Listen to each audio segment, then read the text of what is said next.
How you doing?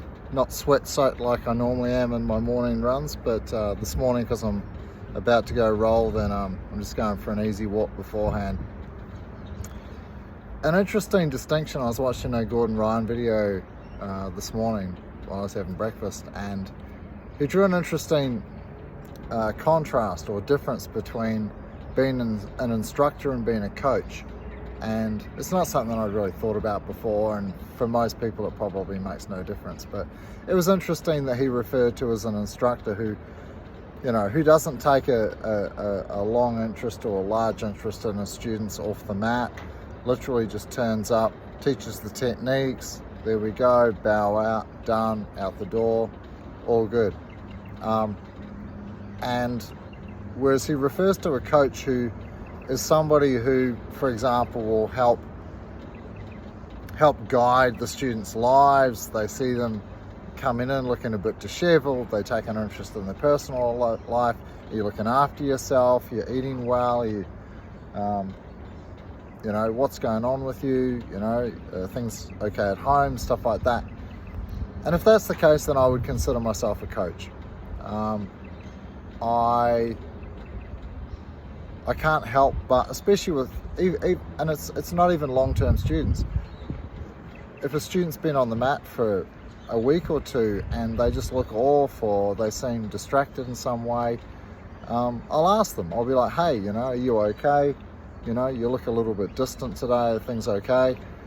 And when it comes to like helping them design the way that they move and the techniques that they're going to enjoy and stuff like that, I see the whole thing as a complete thing, like just, and I mean, not everybody's cut out for it. I mean, I've got a big interest in psychology.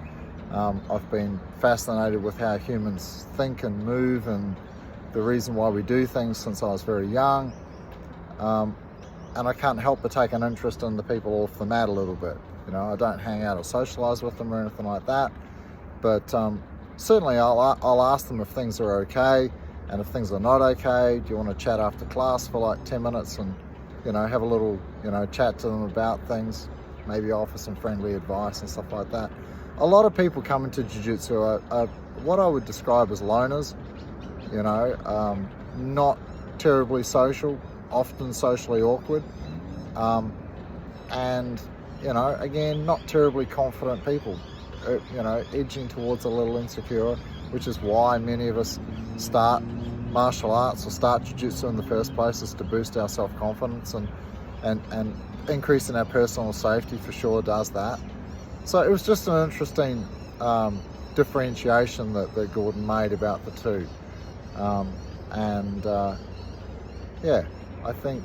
think it's, it depends on the coach, on the instructor. Like, are they comfortable? Do they have the right skills and knowledge? Is that an area of kind of expertise or interest for them? Because not every coach is going to, or instructor is going to have the skills and the knowledge and the interest to be able to, help students off the mat and stuff like that. So I try and stay as professional as possible, without getting, involved in their personal lives or anything like that. But I think that for me personally, it's hard to ignore if somebody's struggling and it seems to be a consistent thing, or you notice changes in their behavior. I think it's good to reach out to people and show that you care. Anyway, that's my 10 cents. What do you think? Should instructors just be cool, calm and collected and very clinical on the mat, don't worry about anything else? What do you think if a student looks like they're struggling and maybe you're looking a little disheveled and stuff like that? Should you show an interest and have a chat to them after class and things like that? Let me know what you think. Cheers, bye.